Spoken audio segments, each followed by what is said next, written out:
Good morning and welcome to GrainTV. It's September 20th, 2012. To my left is Logan Burgess and I'm Brock. We have a couple of bits of information weighing on the markets this morning. Weak economic data out of Japan and Europe, as well as the USDA export sales report. Let's turn over to Fire Tip to see what's happening in Chicago. As you can see here, corn and soybeans are both down. Soybeans the leader to the downside, down about 14 3/4. Wheat in Chicago and Kansas City both positive this morning, a little bit different than what's going on in the corn and soybean pit.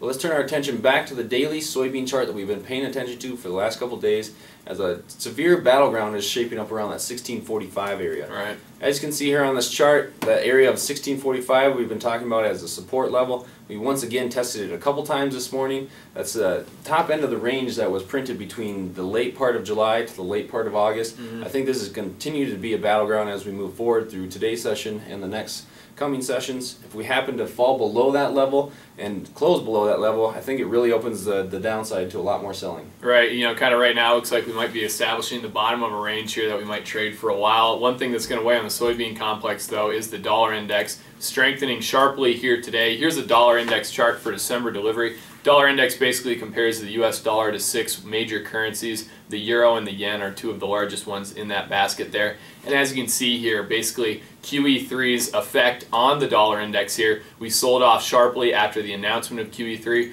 but here it looks like we're finally starting to find a bottom. This is the largest update that we've seen, about half a point higher, which is a large move on the dollar index. About half a point higher here in today's action, so that's certainly good to see for the dollar index, but certainly it's going to be important here for export sales moving forward. A stronger dollar is not good for U.S. price because it does limit export sales, and export sales were reported this morning here from the USDA. If we take a look at what we saw in that report, as you can see here, the middle column were the market expectations. The right column here is what we actually saw reported this morning. Corn well below market expectations, coming in at 69,000 metric tons. You know, Brock, we saw a lot of cancellations out of today's report.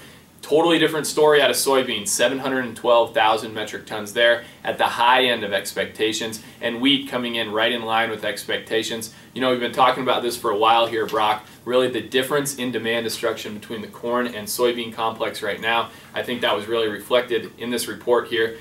Demand for corn is starting to wane. Demand for soybeans, U.S. soybeans in particular, remains quite strong. We're going to have to keep an eye on that here moving forward. Obviously, it has large impacts for price. One thing that's going to be a large part of the demand equation here moving forward is demand out of the ethanol sector. Brock, I know you took a look at some data released yesterday. What's going on there? Yeah, the Energy Information Administration came out with their weekly ethanol update for the week of September 14th. What we saw out of that was production actually increased again this week, up about 2.2%. We're still quite a bit below where we were last year at this time, behind last year's pace by 4.3%. So that's a little bit concerning compared to last year, but it is good to see some upticks in the production. That is actually the highest production we've had in the last 11 weeks. Stocks also increased last week, up about 2%, and we're up 12.6% from where we were last year at this time. So that's a little bit concerning. If production does slow down, we have plenty of stocks to make up for that. That's going to be something we have to pay attention to moving forward. The thing I would like to note here, though, is how much corn is actually being used for ethanol production. We're using about 87.6 million bushels last week.